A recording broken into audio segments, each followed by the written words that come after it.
Hello, जय श्री कृष्णा, जय सिया राम, जय श्री राधे राधे, जय श्री महाकाल। इस वीडियो में आपको श्रवण कराएंगे जन्मेजय का राज्याभिषेक, उत्तंक के अनुरोध से सर्प यज्ञ का आयोजन, आस्तिक को वचन देने के कारण जन्मेजय के द्वारा सर्प यज्ञ की समाप्ति और आस्तिक के जन्म का इतिहास। सूत जी कहते हैं, महाराज मर गए और राजकुमार अभी बालक है। यह देखकर स्वयं सभी मंत्रियों ने राजा परीक्षित की पारलौकिक क्रिया संपन्न की। गंगा के तट पर अगुरु आदि पवित्र लकड़ियों की चिता बनाई और उस पर महाराज के मृत शरीर को, जो प्रायः जल गया था, रख दिया।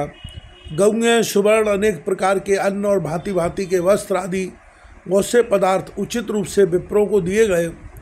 परीक्षित कुमार जन्मेजय अभी बच्चे थे, तब भी प्रजा उनसे बहुत प्रसन्न रहती थी। अतः मंत्रियों ने शुभ मुहूर्त आने पर उन्हें सिंहासन का अधिकारी बना दिया। जन्मेजय में सभी राजोचित लक्षण विद्यमान थे। नगर एवं प्रांत के लोगों ने उन्हें बचपन में ही अपना राजा मान लिया। धाय उन्हें तरह तरह के राजोचित गुण सिखाया करती थी। दिन प्रतिदिन जैसे वे बढ़ते थे, वैसे ही उनकी बुद्धि का विकास होता चला जाता था। जब जन्मेजय 11 वर्ष के हो गए, तब कुल के पुरोहित ने उन्हें समुचित विद्या की शिक्षा देनी आरंभ कर दी। पुरोहित के बताने के अनुसार सभी बातें जन्मेजय सीख लेते थे।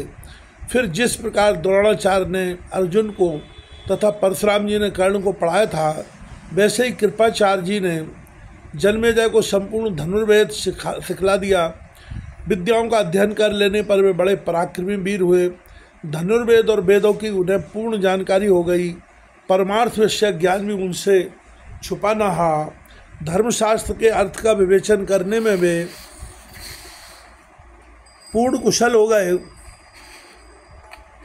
कभी असत्य भाषण नहीं करते थे। इंद्रियों को बस में रखते थे। जैसे पहले युधिष्ठिर ने राज्य किया था, वैसे ही धर्मात्मा जन्मेजय राज्य का काम संभालने लगे। तदनंतर काशी रहे राजा सुवर्णवर्मा ने अपनी अपुष्टमा नाम की सुंदरी कन्या का उनके साथ विवाह कर दिया। कल्याणी पपुष्टमा को पाकर जन्मेजय का मन प्रसन्नता से खिल उठा। राज्य का सभी कार्य सुयोग्य मंत्री संभाला करते थे। उसी समय की बात है, एक उत्तंक नामक मुनि थे। तक्षक उन्हें कष्ट दे चुका था। उस पूर्व बैर का बदला चुकाने के लिए मन में विचार करके वे हस्तिनापुर गए। महाराज जन्मेजय द्वारा तक्षक का अपकार हो सकता है, यह मानकर उत्तंक उनके पास पहुँचे और कहने लगे, राजेंद्र, किस समय क्या करना चाहिए और क्या नहीं, इसकी जानकारी आप बिल्कुल नहीं रखते। इसी से इस समय आपसे अकर्तव्य का पालन हो रहा है और कर्तव्य की अवहेलना होती जा रही है। मैं आपसे कहूँ कि क्या, क्योंकि आप उद्यम और अमर से वंचित हो गए हैं। किसके साथ बैर है और किसका उसका क्या प्रतिकार है, इसकी कुछ भी जानकारी न रखकर आप सदा बालकों के समान व्यवहार में लगे रहते हैं। जन्मेजय ने पूछा, मैंने किस बैर पर ध्यान नहीं दिया और किसका प्रतिकार नहीं किया? महाभाग, आप इसे स्पष्ट बताने की कृपा कीजिए। सब जान लेने पर मैं उसके अनुसार कार्य करने का प्रयत्न करूँगा। इस प्रकार से जन्मेजय और उत्तंक मुनि के मध्य में वार्तालाप चल रहा है। अब ये वार्तालाप किस ढंग से आगे बढ़ता है, इसको आप इस वीडियो में श्रवण कीजिएगा। उत्तंक ने कहा, राजन, तक्षक महान दुष्ट है। इसने आपके पिता को मार डाला। आप मंत्रियों को बुलाकर पिता की मृत्यु का कारण पूछ लें। सूत जी कहते हैं, उत्तंक की बात सुनकर महाराज जन्मेजय ने अपने श्रेष्ठ मंत्रियों से पूछा। मंत्रियों ने उत्तर दिया कि विप्र का साप होने के कारण तक्षक ने महाराज को काट लिया था, इसी से उनकी मृत्यु हुई। जन्मेजय ने कहा, जब निश्चित है कि विप्र ने महाराज को साप दे दिया था, तब तो उनकी मृत्यु में साप ही कारण हुआ। मुनिवर, कहिए फिर इसमें तक्षक का क्या दोष बताया जाए? उत्तंक बोले, विष उतारने वाला कश्यप विप्र आ रहा था। तक्षक साप वश काटता और वह विप्र उन्हें जिला देता, पर धन देकर तक्षक ने उसे लौटा दिया। इसी से राजा की मृत्यु हुई। अतएव राजन, इतने पर भी आपके पिता का संहार करने वाला वह तक्षक क्या बैरी नहीं हुआ? नृप पर प्राचीन समय की बात है। रूरू की भार्या को सर्प ने काट लिया था, वह मर गई थी। रूरू मुनि के साथ अभी उसका विवाह भी नहीं हुआ था। रूरू ने उसे पुनः जीवित कर दिया। साथ ही उसने घोर प्रतिज्ञा की कि जो सर्प दिखाई पड़ेगा उसे अवश्य आयुध से मार डालूंगा। राजा ने प्रतिज्ञा करने के पश्चात रूरू हाथ में शस्त्र लेकर जहाँ कहीं भी सर्प मिलते उन्हें मारता हुआ भूमंडल पर चक्कर लगाने लगा। एक समय की बात है, एक बूढ़ा अजगर सर्प वन में बैठा था। उस पर रूरू की दृष्टि पड़ गई। तब डंडा लेकर वह उसे मारने के लिए पास पहुंच गया और क्रोध में आकर डंडा जमा दिया। चोट लगने पर उस सर्प ने रूरू से कहा, विप्र, मैं तो तुम्हारा कुछ भी अपकार नहीं करता, फिर तुम मुझे क्यों मार रहे हो? रूरू ने उत्तर दिया, एक सर्प ने मेरी प्राण प्रिया भार्या को डस लिया था, इससे उसके प्राण निकल गए थे। सर्प उस समय मैंने अत्यंत दुखी होकर ऐसी प्रतिज्ञा कर ली थी। अजगर सर्प बोला, मैं नहीं काटता, जो काटते हैं वे तो दूसरे ही सर्प हैं। उनका और मेरा शरीर एक समान है, ऐसा मानकर मुझे मारना उचित नहीं। मुनिवर उत्तंग कहते गए, वह अजगर सर्प मनुष्य की भाषा में मनोहर वाणी बोल रहा था। अतः रूरू ने उससे पूछा, तुम कौन हो और तुम्हें कैसे अजगर की योनि मिल गई? अजगर बोला, दुर्जर, प्राचीन समय की बात है, मैं एक विप्र था। मेरा एक मित्र था जिसकी खेचर नाम से प्रसिद्धि थी। वह मेरा मित्र खेचर सुप्रसिद्ध धर्मात्मा, सत्यवादी और जितेंद्रिय विप्र था। मैंने मूर्खतावश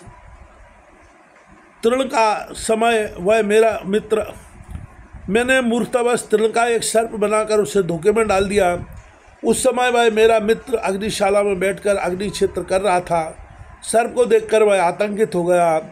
उसके सभी अंग कांपने लगे। अत्यंत घबराहट उत्पन्न हो गई।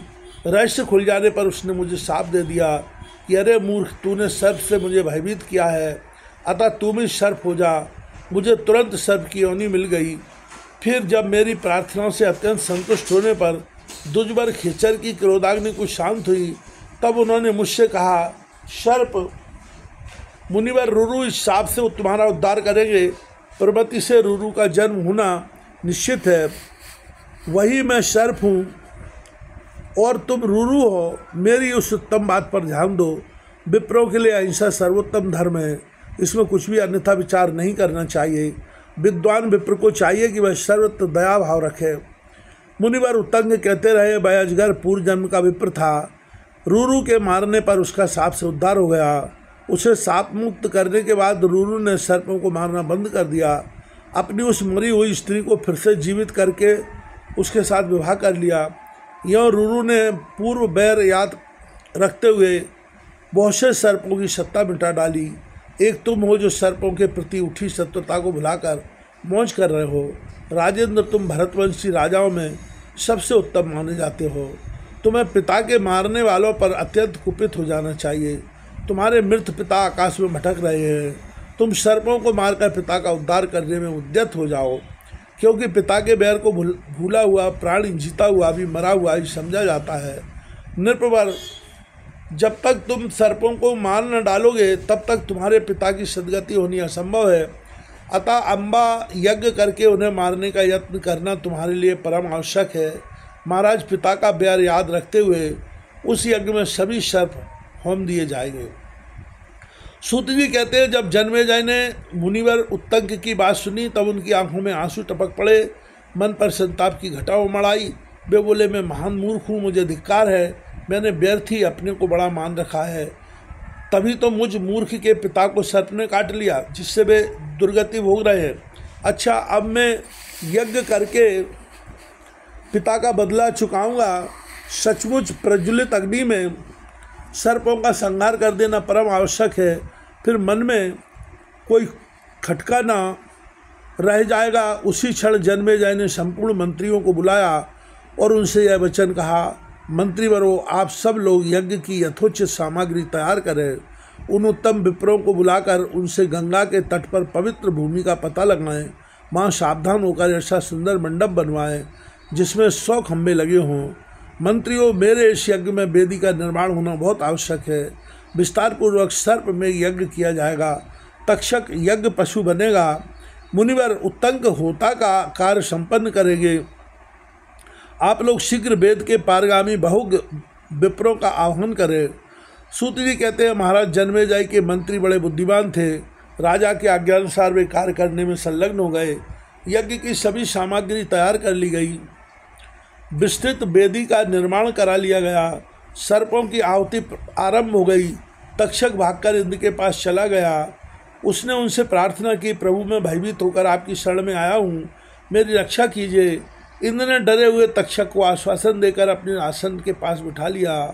उन्होंने उसे सर्प था अभय बना दिया और कहा, सर्प अब तू निर्भय हो जा। तक्षक ने इंद्र की शरण ले ली है और देवराज ने उसे अभय प्रदान कर दिया है। यह जानकर मुनिवर उत्तंग छटपटा उठे। तब उन्होंने इंद्र सहित तक्षक का आह्वान किया। उधर तक्षक ने यायावर कुल में उत्पन्न होने वाले धर्मात्मा आस्तिक का स्मरण किया। वे मुनिवर जरत्कारु मुनि के लड़के थे। मुनिवर आस्तिक वहाँ आए और महाराज जन्मेजय से उन्होंने बड़ी प्रार्थना की। मुनि आस्तिक बचपन में ही बड़े विद्वान थे। उनकी प्रतिभा देखकर महाराज ने उनका यथोचित स्वागत किया और मुनि क्या चाहते हैं यह जानने की इच्छा प्रकट की। तब आस्तिक ने कहा, महाभाग अब आप यज्ञ करना बंद कर दें। राजा जन्मेजय सत्य वचन से बंध चुके थे। मुनि ने पुनः वही प्रार्थना की। फिर तो मुनि के कथनानुसार राजा को सर्पों की आहुति समाप्त कर देनी पड़ी। तदनंतर वैशंपायन जी विस्तार पूर्वक राजा को महाभारत की कथा सुनाने लगे। संपूर्ण कथा सुन लेने पर भी महाराज जन्मेजय के मन को समुचित शांति न मिली सकी। तब उन्होंने व्यास जी से पूछा कि मेरे चित्त के शांत होने का क्या उपाय है। मेरे अंतःकरण में सदा आग सी लगी रहती है। मुनिवर बताइए मैं क्या करूं, मेरा भाग्य बड़ा ही खोटा है। तभी तो मेरे पिता जो अर्जुन के पौत्र थे दुर्मरण के चक्कर में पड़ गए। महाभाग व्यास जी, सम्रांगण में शरीर त्याग देना क्षत्रियों के लिए उत्तम मृत्यु मानी जाती है, घर पर हो अथवा युद्ध भूमि में, किंतु विधि पूर्वक मरण होना समुचित था। मेरे पिताजी ऐसी मृत्यु से वंचित रहे। ऊपर अंतरिक्ष में विवश होकर उन्हें शरीर छोड़ना पड़ा। अतः सत्यवती नंदन व्यास जी, अब आप शांति का कोई ऐसा उपाय बताने की कृपा कीजिए जिससे दुर्मरण से प्राण त्यागे हुए मेरे पिताजी शीघ्र स्वर्ग के अधिकारी बन जाए। सूत जी कहते हैं, राजा जन्मेजय की उपर्युक्त बातें सुनकर सत्यवती नंदन व्यास जी उस सभा में ही उनसे कहने लगे। व्यास जी बोले, राजन मैं अत्यंत अद्भुत एवं परम गोपनीय पुराण तुमसे कहूँगा। इस पावन पुराण का नाम श्रीमद् देवी भागवत है। इसमें अनेकों इतिहास उद्धृत है। मैंने बहुत पहले अपने पुत्र सुखदेव जी को यह पुराण पढ़ाया था। राजन अभी से तुम्हें सुना रहा हूँ। यह मेरी बात परम गोपनीय है, सर्वत्र प्रकट नहीं करनी चाहिए। इस पुराण के श्रवण से धर्म अर्थ काम मोक्ष सभी सुलभ हो जाते हैं। कल्याणकारी एवं अक्षय सुख देने वाले इस पुराण में संपूर्ण वेदों का सार भाग रख दिया गया है। जन्मेजय ने पूछा, प्रभु यह आस्तिक किसका पुत्र था और क्यों विघ्न डालने के लिए आ गया था? सर्पों की रक्षा करने से उसका कौन सा प्रयोजन सिद्ध हो रहा था जिससे उसने ऐसी चेष्टा की? महाभाग आप उत्तम व्रत का पालन करने वाले हैं। ये सभी बातें स्पष्ट रूप से कहने की कृपा कीजिए, साथ ही संपूर्ण पुराण भी विशद रूप से सुना दीजिए। व्यास जी कहते हैं, एक जरत्कारु नामक मुनि थे। उनका स्वभाव बड़ा ही सौम्य था। उन्होंने गृहस्थाश्रम की व्यवस्था नहीं की थी, वन में विचर रहे थे। देखा उनके पूर्वज एक गड्ढे में लटके हुए थे। तब उन पितरों से जरत्कारु ने कहा, पुत्र तुम विवाह कर दो जिससे हम परम तृप्त हो सकें। यह निश्चय है कि तुम सदाचारी पुत्र के प्रभाव से हम दुखों से मुक्त होकर स्वर्ग के अधिकारी बन जाएंगे।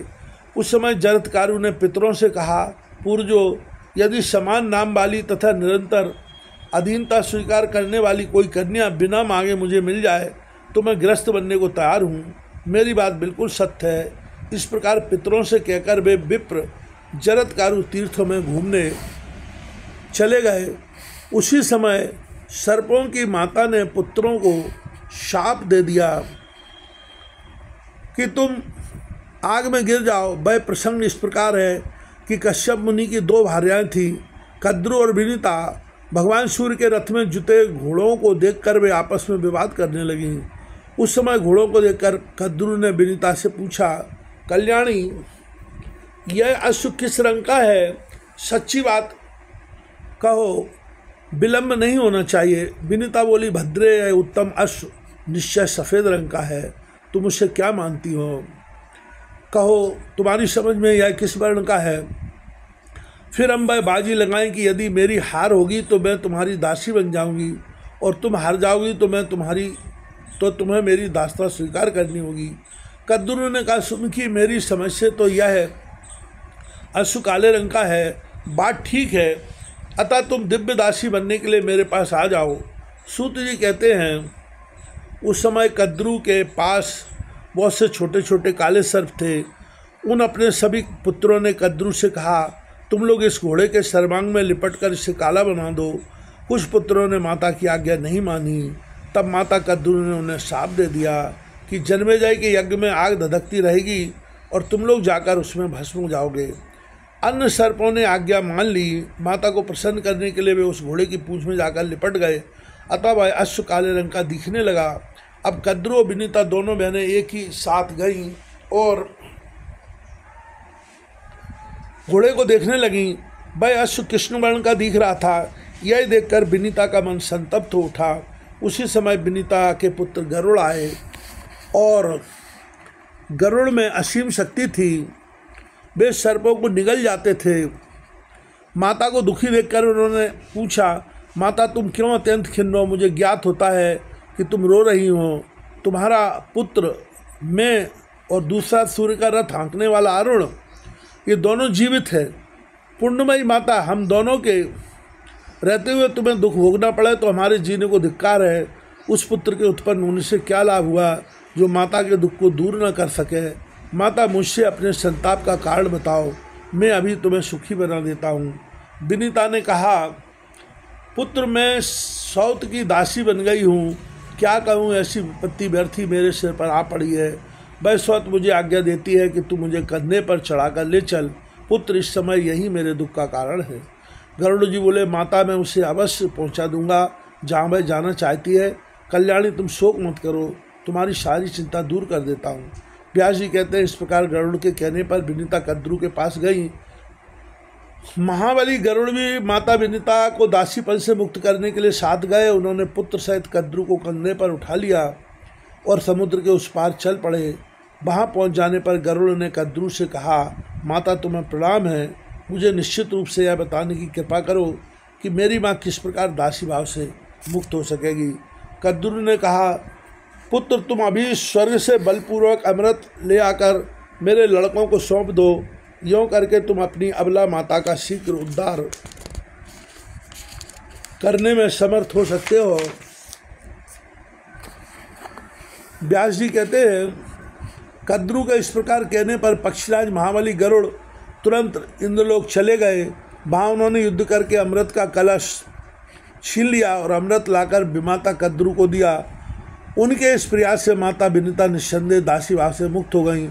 जब सर्प स्नान करने के लिए चले गए तब इंद्र ने चुपके से अमृत चुरा लिया। उधर गरुड़ के प्रभाव से विनीता तो दासी भाव से मुक्त हो ही गई थी। वहाँ कुशाएं बिछी थी। सर्प आकर उन कुशाओं को चाटने लगे।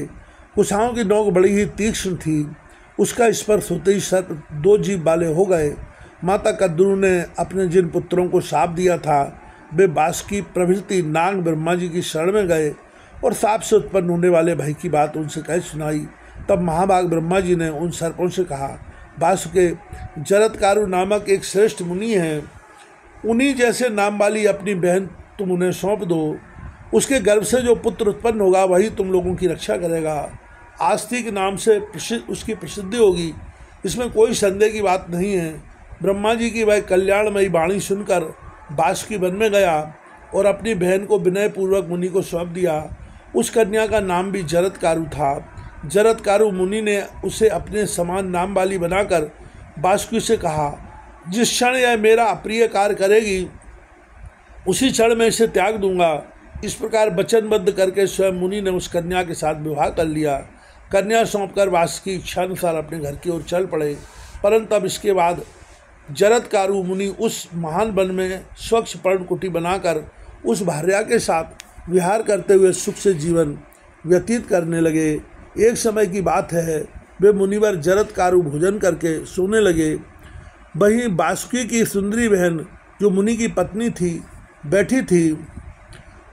उससे उन्होंने कहा, प्रिय, किसी प्रकार की भी स्थिति क्यों ना आ जाए तो मुझे जगाना मत। उस नवयुवती भार्या से यूँ कहकर मुनि निद्रा देवी के अधीन हो गए। जब अंशुमाली अस्ताचलपुर सिधारे संध्या का समय उपस्थित हो गया और मुनि जगे नहीं, तब धर्मलोक के भय से डरकर उनकी भार्या जरत्कारु चिंतित हो उठी। सोचा, क्या करूं, मेरे मन में शांति नहीं होती। यदि मुनि को जगा देती हूं तो ये मुझे त्याग देंगे, और यदि नहीं जगाती हूं तो संध्या का समय व्यर्थ ही चला जाएगा। पति के धर्मनाश की अपेक्षा यह त्याग उत्तम है, क्योंकि मृत्यु तो निश्चित ही है। धर्महीन पुरुष को बार बार नरक भोगने पड़ते हैं। यो भली भांति सोच समझकर उस बिचारी जरत्कारु ने अपने पतिदेव मूर्ति जरत्कारु को जगा दिया। उसने कहा, सुबह उठिए उठिए, संध्या करने का समय उपस्थित हो गया है। मुनि की नींद टूट गई। उन्होंने पत्नी जरत्कारु से कहा, निद्रा में विघ्न डालने वाली, मैं जा रहा हूँ, तू अपने भाई के घर चली जा। मुनि के यूँ कहते ही जरत्कारु का सर्वांग काँप उठा। वह उनसे कहने लगी, अमित तेजस्वी प्रभु, मेरे भाई ने जिस काम के लिए मुझे आपकी सेवा में सौंपा है वह कैसे पूर्ण होगा। तब मुनि ने शांत चित्त होकर उत्तर दिया, वह तो है ही। मुनि के त्याग देने पर वह स्त्री अपने भाई बासुकी नाग के घर चली गई। जब बासुकी ने उससे पूछा, तब पतिदेव की कही हुई बात उनको सुना दी और यह भी कहा, मेरी प्रार्थना पर मुनि अस्तित्व कहने के पश्चात मुझे छोड़कर चले गए। बहन की बात सुनकर बासुकी को पूर्ण विश्वास हो गया। उसने सोचा, मुनि बड़े सत्यवादी हैं, उनकी वाणी विफल नहीं हो सकती। तब उसने जरत्कारु को अपने घर पर रख लिया। कुछ समय व्यतीत हो जाने पर मुनि का वंशधर पुत्र जरत्कारु के उदर से उत्पन्न हुआ। पुरुश्रेष्ठ उसी पुत्र की अस्तिति नाम से प्रसिद्धि हुई। वही बालक भविष्य में आस्तिक मुनि के नाम से विख्यात हुआ। राजेंद्र, माता के कुल की रक्षा करने के लिए उसने तुम्हारे यज्ञ में आकर तक्षक को बचा लिया। महाराज, यही यायावर का कुल दीपक आस्तिक है। बासुकी नाग की बहन जरत्कारु इसकी जननी थी। इस मुनि का काम सराहनीय था, तुमने भी इसे मान्यता दी थी। महाभाव, तुम्हारा कल्याण हो। राजन, अब तुम भक्तिपूर्वक भगवती जगदम्बिका का एक बहुत विशाल मंदिर बनवाओ, जिसके पुण्य से तुम्हें संपूर्ण सिद्धि प्राप्त हो सकेगी। उत्तम भक्ति से आराधना करने पर भगवती जगदम्बिका सदा समस्त अभिलाषाएं पूर्ण कर देती हैं। कुल का अभ्युदय करने के साथ ही राज्य को कभी विचलित नहीं होने देती। राजेंद्र, तुम नवरात्र व्रत करके श्रीमद् देवी भागवत नामक पुराण का श्रवण करो, मैं तुम्हें उसे सुना दूंगा। यह अलौकिक कथा परम पवित्र, संसार से उद्धार करने वाली तथा अनेक रसों से परिपूर्ण है। राजेंद्र, जिनके परिपूर्ण चित्त में भगवती सदा विराजमान रहती हैं, उन विचार कुशल पुरुषों को धन्य, वे ही भाग्यवान गिने जाते हैं। भारत, महामाया स्वरूपिणी भगवती जगदम्बिका की जो निरंतर उपासना नहीं करते, वे मानव इस भारतवर्ष में महान दुखी दिखाई पड़ते हैं। राजन, जब ब्रह्मा से लेकर संपूर्ण देवता सदा उनकी आराधना में तत्पर रहते हैं, तब कौन मनुष्य है जो उनकी सेवा से विमुख होकर सुखी रह सके। जो निरंतर इस पुराण को सुनता है, उसकी सारी कामनाएं पूर्ण हो जाती हैं। यह सर्वोत्कृष्ट पुराण सर्वप्रथम आदेश श्लोक में भगवती आद्याशक्ति ने विष्णु के लिए कहा था। राजन, इसी के श्रवण से तुम्हारा चित्त शांत हो जाएगा और पितरों को सदा स्वर्ग में रहने की सुविधा मिल जाएगी। श्री सद्गुरुदेव भगवान की